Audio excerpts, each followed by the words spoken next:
Welcome back. It is time for me to start potting up some of my seedlings, like my lovely tomatoes here. So I thought I would take you guys along, show you how I do that, and it'll be fun. So I've got my pots here. I had to kind of go searching for some things because I wasn't quite ready and prepared for it.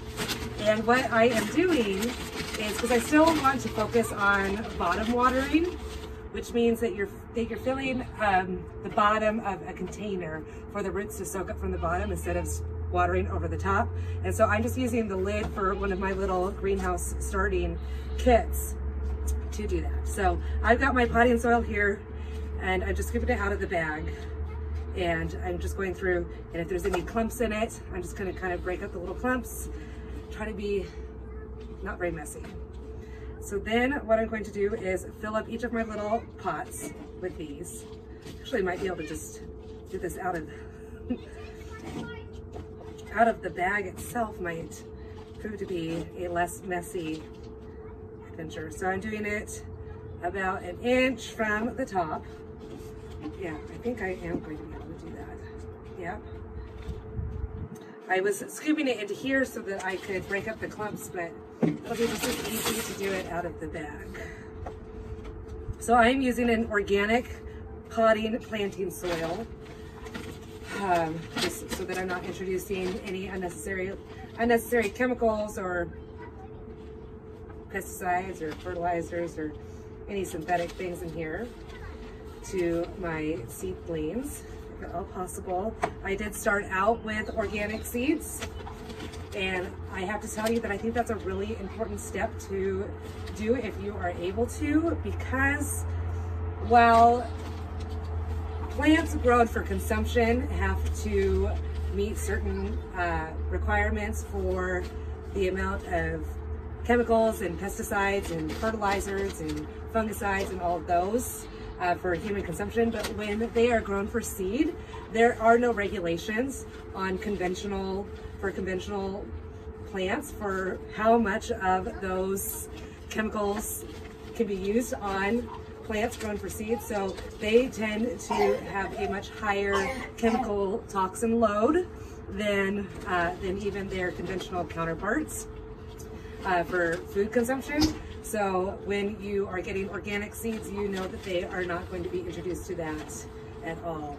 And the thing when you are trying to plant vegetables for seed, when you're planting produce for seeds, they have a much longer life cycle to get to the seed than they do to get to the foods that we're eating.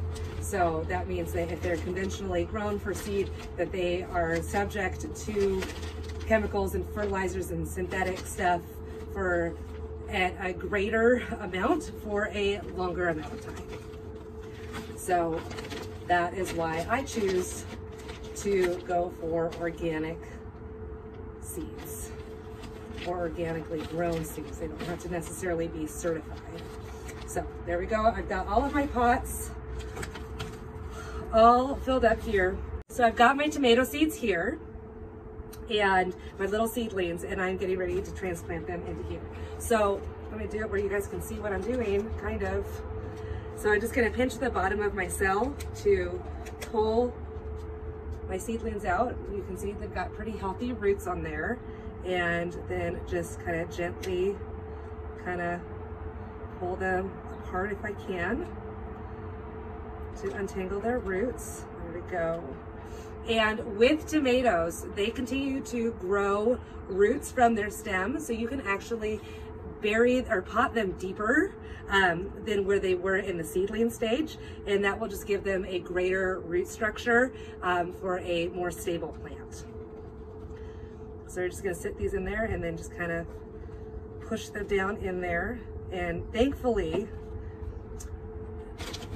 tomatoes lend themselves to being potted up and repotted and can handle a little bit of manhandling and still be good. So how did I know it was time to pot these up? One, they're getting really tall, and two, they have surpassed and gotten several full true leaves past their cotyledons. So that lets me know that they are ready. And these ones are starting to turn a little bit of color there, which means that they are running out, because their root structure is so strong that they are running out of nutrients in their soil, in their seed starting mix that I did. So they are wanting to have more space for their roots to grow out so they can gather more nutrients and to continue to grow bigger. So I did plant these guys deeper than what they were started out in. Oh, this one's got 3 in there. So it's okay if you keep them multi-sown together when you pot them up as well, since you are putting them into a larger vessel. They will be okay with that. And not every plant will lend itself to continuing to be multi-sown, but tomatoes are pretty good candidates for that. So you want to make sure that while you're keeping, this is like such a goofy thing. So you want the soil to be light and airy for the roots to be able to grow through, but you also want to compact it down so that it is firm around them so that they can feel the structure of the soil around them. So I'm just going to push those down in there. And with most of your little seedlings, you know, they are pretty resilient. That doesn't mean you should take advantage of their resiliency, but they are pretty resilient so that you can, they give you a little bit of grace for this. Now this one isn't quite mature enough. It just still has its cotyledons. I'm gonna keep this one together. We'll see how, I'm gonna kind of tease the roots just a little bit, and we'll keep this one together. And actually, since it's gonna stay together, I'm gonna put it in my little bit of a bigger pot as I dump a bunch of soil other places. I'm gonna put that down in there. Push him down in there. And then we'll put some more soil on top around.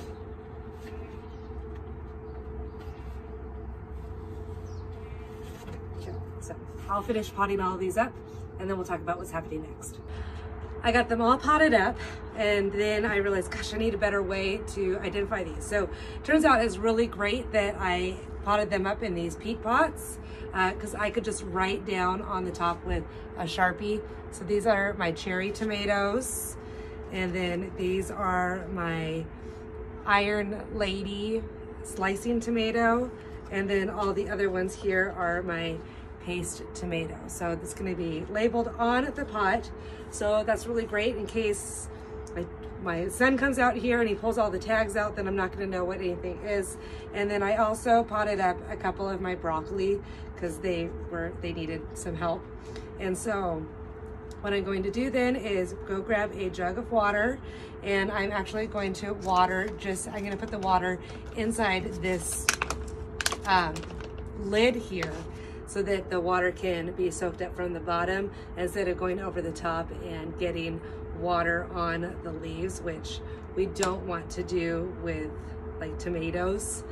It can just breed some issues and disease with them. So doing bottom up watering is ideal in that situation. So I'm gonna go ahead and put these back under the grow lights, kind of maneuver things around so that these can get under some grow lights as well. And I have another grow light on order because I realized that 3 was not enough. So I'm getting a 4th one now, and then we'll be ready to go. So I'll show you guys what it looks like inside my little tower greenhouse that I made, and we'll be ready to go.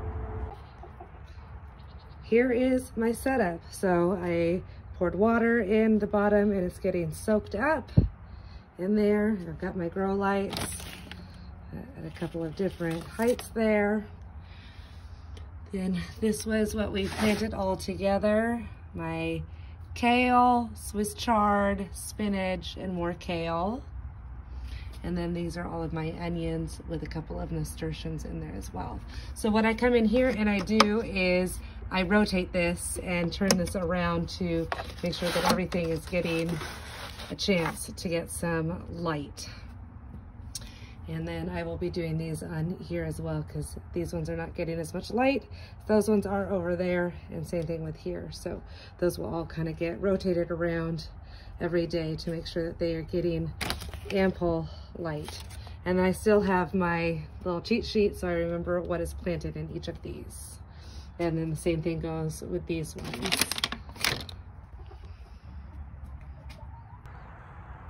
Thank you for tuning in and watching. Be sure to subscribe below so that you are alerted when new videos post and so you can keep up what's going on here in the homestead.